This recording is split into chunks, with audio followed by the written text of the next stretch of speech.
प्रिय दोस्तों, उम्मीद करते हैं कि आप सब बहुत खुशल होंगे। साथियों, आप सभी का दिल से स्वागत है हमारे YouTube चैनल प्राचीन वेद ज्ञान में। साथियों, आज हम आपके लिए लाए हैं एक और नया प्रसंग, जिसमें हम आज जानेंगे कुत्ते खुले में क्यों करते हैं सहवास।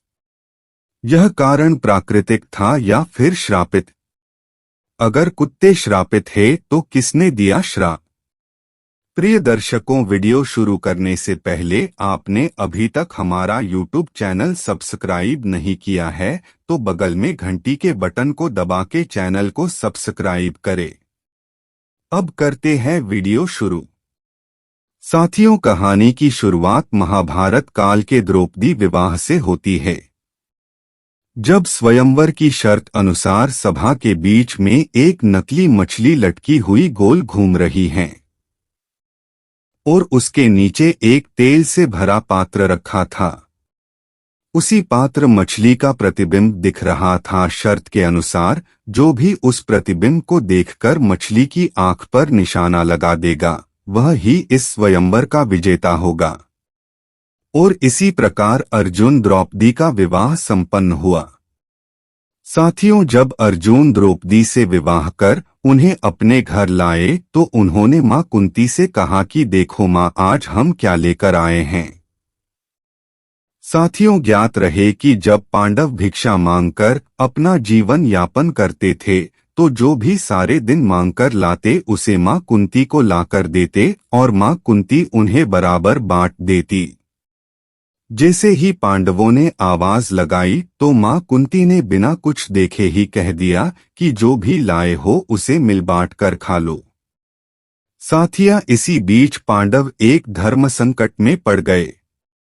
अपनी मां की आज्ञा का पालन करने के लिए द्रौपदी को पांचों पांडवों से विवाह करना पड़ा कि उन्हें बल, बुद्धि, कौशल, शौर्य और नैतिकता में परिपूर्ण वर प्राप्त हो। लेकिन द्वापर युग में ऐसा संभव नहीं हो सका। हर किसी न किसी व्यक्ति में कुछ न कुछ कमी होती थी और इसी वजह से द्रौपदी को ये सारे गुण उनके अलग अलग पतियों में मिले और इसी कारण उन्हें 5 पांडवों से शादी करनी पड़ी थी।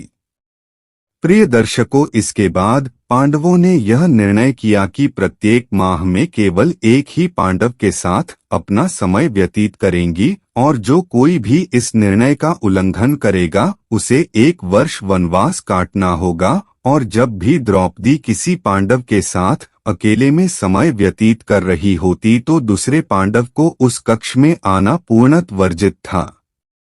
साथ ही यह भी नियम बनाया था कि जब भी कोई एक पांडव द्रौपदी के कक्ष में जाया करता था तो वो अपनी पादुकाएं द्वार पर उतार दिया करता था ताकि उसके भाई पादुका देख कक्ष में प्रवेश न करें।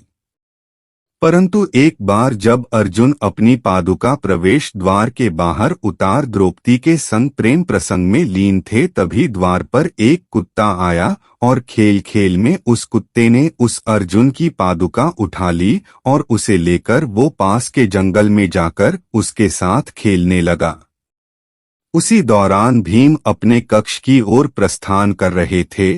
उन्होंने देखा कि द्रौपदी के कक्ष के बाहर कोई पादुकाएं नहीं हैं और वो द्रौपदी के कक्ष में प्रवेश कर गए।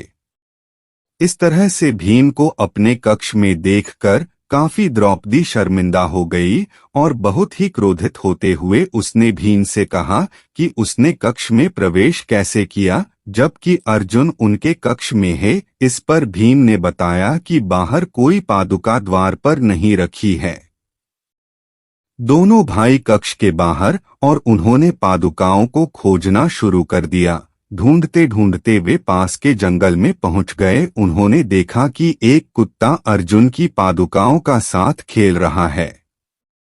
द्रौपदी इस बात से बहुत ही लज्जित महसूस कर रही थी और उतनी ही क्रोधित भी थी, तो उसने क्रोध में आकर कुत्तों को यह श्राप दे दिया कि जैसे आज मुझे भीम ने सहवास करते देखा है उसी तरह तुम्हें सारी दुनिया सहवास करते देखेगी। तभी से माना जाता है कि कुत्ते सहवास करते समय लोक लज्जा की चिंता नहीं किया करते हैं। साथियों, ऐसे ही और नई नई कहानी हम आपके लिए रोज लेकर आते हैं। अगर अभी तक आपने हमारा YouTube चैनल सब्सक्राइब नहीं किया है तो वीडियो को लाइक करें और चैनल को सब्सक्राइब करें और साथ में घंटी के बटन को दबा दें। दोस्तों, मिलते हैं नए वीडियो नई कहानी में।